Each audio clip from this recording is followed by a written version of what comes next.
Hey everyone, it's Summer with AstariaSen, and today we are doing something special because it's the start of April, which I'm super excited about because that's when everything starts coming alive outside, right? I'm so excited for this.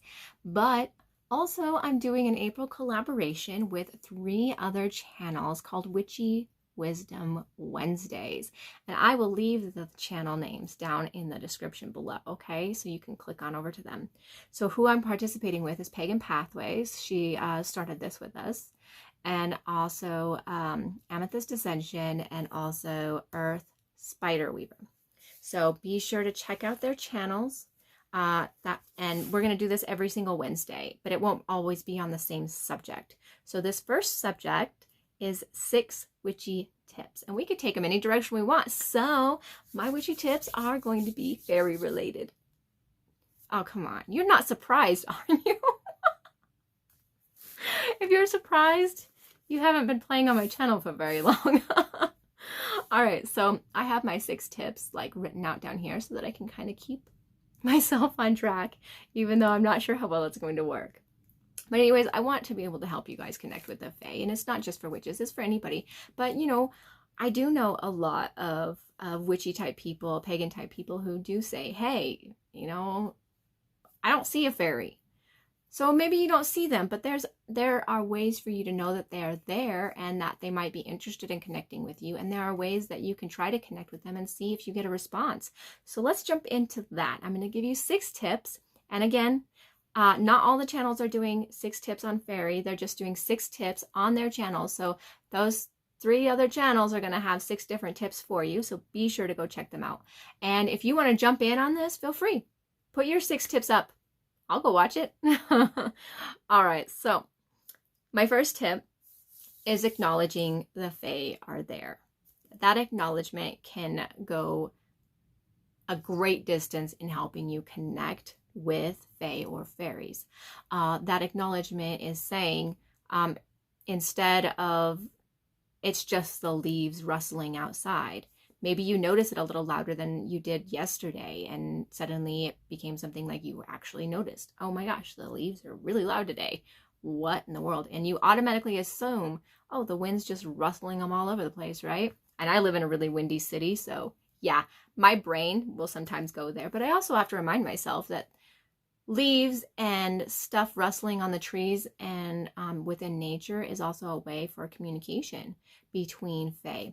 They live in a different plane than us. They live in a dimension that's not exactly ours, and they vibrate in a higher frequency. And when they are in our world, they may not be presented exactly the way that you think they should be presented to you. So that acknowledgement that a fairy may have already been a part of your day in some way can go great distances in your brain, in your intuition, in your connectedness, in just your overall ability to believe that you can connect with them. Examples have been your keys being stolen. Fae are notorious for stealing little shiny objects and all those kinds of things. And those are little playful fairies oftentimes. And there are ways you can just see how they might be working in your everyday life, or maybe acknowledge how they are outside. They may not be right in your home. The leaves rustling is a way, and the wind even, like the wind picking up a leaf and suddenly the leaf is just flying around, or a feather, or even a bag, a paper sack, or a regular trash sack, or I often see like Walmart bags flying around. Oftentimes I will try to pick up stuff and throw it in the trash so it doesn't do that. But the Fae just kind of play with it, especially if they're really playful beings at that time. They'll dance with it and, you know, have a good old time with it, because what else are they going to do with it? They are Fae. They don't see in human terms. They're higher beings in a sense that we don't see things the same way. We don't acknowledge things the same way. They are not involved in our human world as in, oh, well, I'm gonna get involved in this person's life and you know, we're gonna guide her to exactly what path she needs to be on. They don't really view it that way. If you ask them for help, if you ask them to be involved, that's different. But they're not just generally interested in what you're doing. So you have to be interested in what they're doing before they can get interested in what you're doing. So that acknowledgement is important. I believe that. So acknowledgement is pretty big. And that also like brings me into the second tip, offerings. So you remember those keys they might have stole, or your favorite pen, or some small tiny little object that you just it always been there and for some reason it's not, or you just looked, it was there, and then you looked again and suddenly it isn't there. Consider that they might be playing with you. Consider they might be connecting with you, or trying to connect with you, or just being involved, and give them a little offering. Offerings are important to acknowledge as well. They go in conjunction with acknowledgement. You're saying, yes, I know you're there, and I'm going to give you a little something because it's nice to feel wanted and seen. And they like offerings. They do like them. They like honey. They like handmade stuff. They like nature-based stuff. I give mine moon water all the time. I like giving them moon water. I even color it like a blue color, and I have like a little stone that has an indent in it that holds the water, which I have on my altar, my fairy altar. And I make things for them. I make wands for them, and I make I made a like a fairy corn doll. What was it for? Mabon? Not Mabon, sorry. Imbolc? I think it might have been Imbolc. But I made one of those for them and stuff like that, and I put it on the altar, and they enjoyed that. And you'll kind of know if they like the offering. Just make sure that it is something that isn't going to harm nature, because they are very nature-based, and they would rather you protect it than harm it. And you can offend them. I'm not going to go into all the offenses and stuff like that, but basically if you're just really in your heart saying, I want to connect with you, and this is my offering from my heart saying, hey, I know you're there and I'd like to connect with you, and that kind of thing, they can feel what's in your heart. That energy is real for them, and it's real for you too. So I mean, you're passing that energy back and forth. So keep that in mind when you're trying to connect with them, because they can kind of feel that, that vibration, that energy that's going on. And I work with energy. I like working with energy. I'm not like a big energy healing type person or anything like that, but I acknowledge that there's energy, and I'm learning more about it. All right. So that brings me to my third one, which is going out into nature, going out and by yourself or with kids or something like that. I say by yourself because sometimes other people may not understand what you're trying to do, and that can actually drop your ability to connect with them because you're so worried about what that person might think if you do something. So instead, go by yourself or go with kids, because kids are great at seeing things you don't see, and they can picture things that you may not have even noticed before. And so that's why I say kids are great to go out with. Go on a nature walk, or just go on a regular walk, go to the park, go to somewhere where they have trees and water. And I mean, we have nature walks here where I live all the time. We even have a waterfall up on the mountain that we can go to. It's not like high up on the mountain. It's just like right at the very bottom level of the mountain before you start going up really high, which is really cool. So I plan on doing more of that this summer and spring.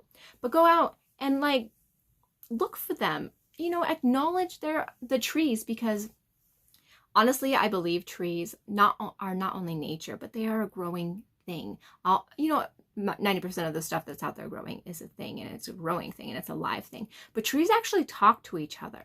So I find them very fae. I find them very fairy. And I think you can get a lot from looking at a tree. You can see, the green man in tree, and not like as in, the same random old man that you might be thinking the green man is, with leaves all over him or something like that. But the eye of a tree, like something that looks like an eye, like the knot can look like an eyeball sometimes, or even in the bark of the tree, you can see faces sometimes. So the next time you're out nature walking, and if you're with kids, maybe they can help you find some faces, because I bet you kids can find some really neat faces in tree bark. So just go out and just connect with a tree, sit under it, or, actually touch it and say hi. Something small like that can really go a long way. You'd be surprised what it could do. All right, that leads me into my fourth one, and that's belief. If you don't believe that you can connect to it, you're not going to be able to. It's a mental block. Really it is. So you have to believe that you can and that they are there for you to connect to in order for that connection to even happen. So just work on that belief. Even if you are skeptical, but you still want to try to connect with the Fae, acknowledge that you're skeptical. Figure out what it is you're skeptical about, and then find ways to believe in them. Look for the everyday, the little stuff that's happening, you know, in your everyday life. Maybe you only notice it once a week, but try to notice it every day. Notice the trees every day. Notice the bag flying on the wind every day. Notice the missing object and that they might be playing with you. And instead of just passing it off as somebody moved something, it's just the wind, or, you know, those kind of things, or it's just bark on a tree. Consider that it's more than that, that there is more there. And that belief starts coming to you, and you start seeing it more frequently. And then I think the last two are kind of, well, this next one is kind of just, okay, yeah, I knew that. And then the very last one is how to like kind of work with Fae and magic. So the fifth tip that I have for you is garden or plant stuff. Taking care of your lawn is a great way to try and connect. Plant some flowers. They like columbines, and they like really sweet things, and they like garden stuff. There are even, I don't have one. I want one, but I currently don't have one. But there are garden fairies out there. I don't have a fairy with my garden right now. I know that I don't. I would like one, so I'm going to do some things when I start my garden, because I have a greenhouse outside. I'm not like a super great green thumb or anything like that. I have a really hard time growing flowers. I can grow pepper plants, the sweet pepper plants. I can grow those, like green peppers and stuff like that. I can grow those, and I can grow carrots and radishes and stuff like that. But flowers are really difficult for me. The only ones I've really been able to really grow are columbines and my roses that are outside. But I mean, other than that, I don't really have any Fae playing in my garden, and I'd like that, so I'm going to work on that this year. And the things that I'm going to do to try to connect with the Fae in my garden is I'm going to build them like a little tiny shrine out there, you know, somewhere where I can put fun offerings that are appropriate for the outside. You know, I have dogs that go outside too, so it has to be a place where the dogs aren't going to ruin it or eat whatever I put on there. And if they do happen to eat it, that it won't harm them. I also don't want it to harm the environment, but I also want it to be something that they enjoy. So, you know, it might just be moon water still, or it might be something that I make, or it might be a flower that I have found outside or picked from my own garden, or my own front flower bed area, because I have Fae in those ones. But it doesn't hurt to put, you know, something like that out there for them in the garden too, and encourage them to be involved with my garden. And then the sixth one is a deck you could use to help you connect with the Fae and the magic that goes with it. So if you've been following my channel for a while, you know that I do soul card readings. And at the end of this video, I will have a it's one of those little boxes that show you the next video you can go to. I'll have two of those, but one of them is going to lead to the soul cards. And the soul cards are based off Fae. They're very Fae. They're the Fairy Enchantment soul cards from Ian Daniels. I have them right here. They're very pretty. They're very unique. And they are very magical based, okay? So I'm going to take these three cards right here, and I'm going to show you something. So not only do this deck of tarot have the really cool intuitive pictures on the front that you can do tarot readings from, but on the back it has all of these things that you can use in magics to connect with the Fae, as well as runes that you can draw in connection when you're doing actual work, magical work in a circle or at your altar or outside in nature. Go outside in nature even and do this. Maybe you can do a nature altar out there that you can work at. And it's, you know, stuff like clear quartz and charms that you can use, or like candle magic that you might be interested in, even colors like bright red, or animals like a hound or a specific kind of bird, and you know, that you can get a feather from or something like that. But these cards have a lot of magical ability that you can use to make sigil work, to make charm work, to make spells with, to make spells jars with. And I think this is a fantastic deck. If you really honestly just don't know where to go, don't know where to start, don't know what to do, grab this deck. It is a indie deck, and I think he's still selling it, so I'll put a link down in the description. And it's from overseas, so you may not be able to get it right now. But this deck right here is fantastic for some actual magical work if you're really involved in that and want to connect that way. And it comes with a fabulous book that has all sorts of magical stuff that you can do with it. And I'm very, very impressed with this deck. Now, the very last thing that I'm going to do is like a bonus tip. If you want to really connect with the fairies, like really start getting involved, pick up this book right here. It is Fairy Craft by Emily Carding, and it has so much information in it. I'm actually doing a whole series on it. I'm almost done, you can see, because I do a chapter a month, and I do it here on Facebook, on YouTube, and I have those videos in a playlist here on my channel. But this book has a lot of information on fairy offerings, connecting with the fae, how to get involved, meditations, and it's just really phenomenal. I really, really enjoy this book, and it has helped me so much. So get involved with the book if you can't do anything else. This should be available pretty easily. This one is from Llewellyn. I got it from Llewellyn.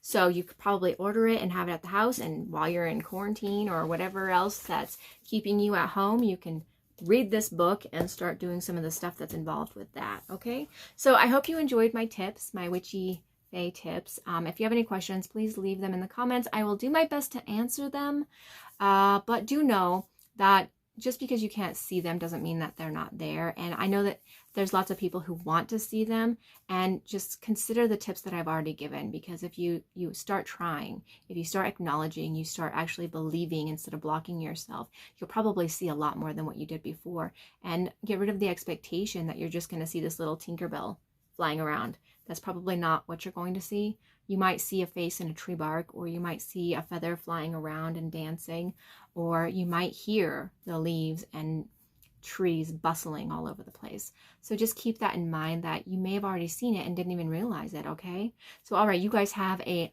fantastic April Fool's Day. And I hope you guys find the connection that you're looking for. Have a very great day.